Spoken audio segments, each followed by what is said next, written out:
안녕하십니까. 권준욱TV의 연세대 융합보건의료대학원 그리고 보건대학원의 감염병 역학을 연구하고 있는 권준욱입니다.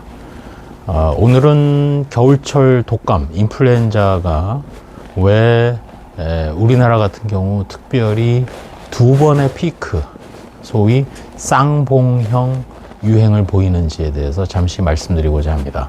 쌍봉이라는 것은 트윈 피크, 두 번의 유행의 정점을 이루는, 주로 북반구에서 유행하는 인플루엔자가 동절기에 많이 창궐합니다.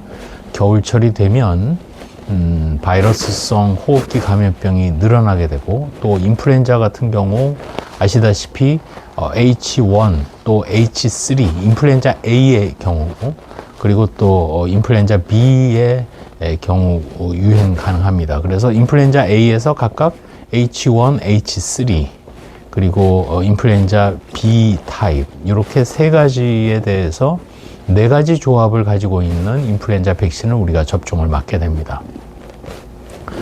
그러면 인플루엔자 유행이 주로 어떻게 일어났느냐? 우리나라도 그렇지만 대부분 이제 일본에서 과거 많은 분석 데이터가 있습니다.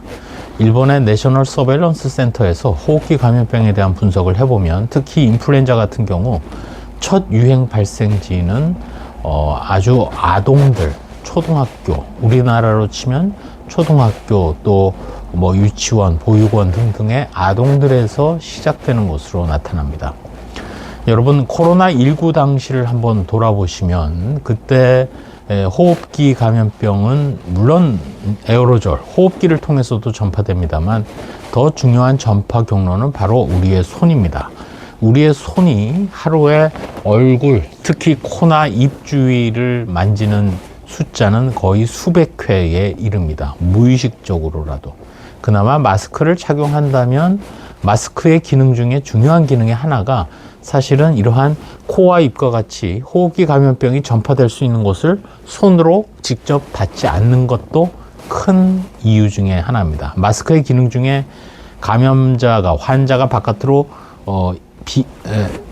병원체를 뿜어내지 못하는 것을 가장 중요하게 칩니다만, 사람들이 간과하는 것 중에 중요한 기능이 하나는 이 호흡기 감염병 에어로졸 트랜스미션이 일어나는 이 부위를 가려주는 것도, 따라서 손에 묻어있는 병원체가 바로 이곳으로 들어가지 않게 하는 것도 매우 중요한 기능 중에 하나이기도 합니다. 코로나19를 돌아보시면 신천지 신도들 사이에 집중적인 발생이 일어났고, 기타 방문 판매를 위해서 교육하는 경우도 있었고, 또 콜센터에서 근무하는 직원들도 있었고, 다 그 밀폐된 실내 공간에서 장시간 아주 가까이에서 접촉하는 그런 환경임을 직감적으로 알 수 있습니다.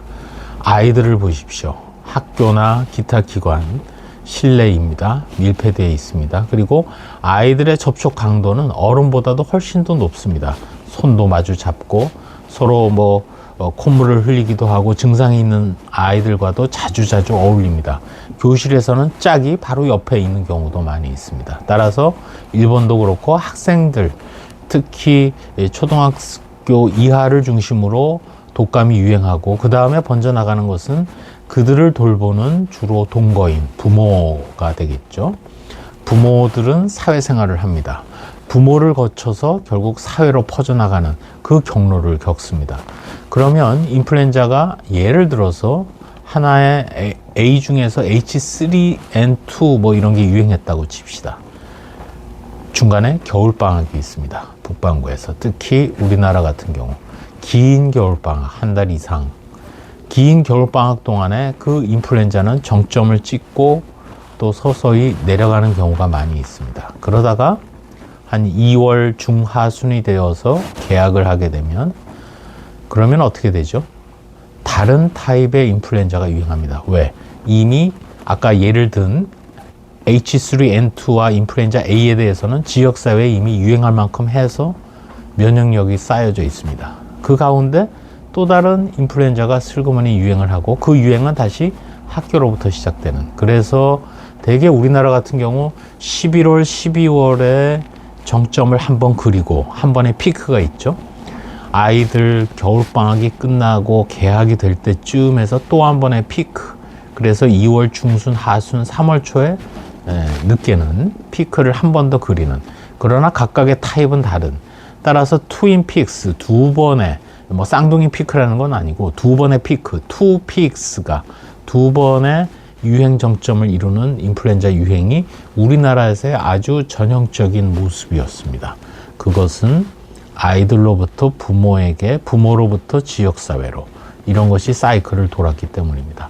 다만 이렇게 단순하지는 않아졌습니다. 왜? 여러 가지 복잡계가 작용을 합니다. 가족 형태도 변했고요. 또 아이들의 행동도 변했습니다. 학교 이외에 다른 교육도 많이 받고, 또 중간중간 뭐 여러 가지 제도도 변했습니다. 보육과 관련된 제도도. 그렇지만 우리나라는 전형적으로는 두 번의 피크를 이루는 쌍봉형 유행을 그리는 이유가 인플루엔자의 경우 이러한 이유 때문입니다.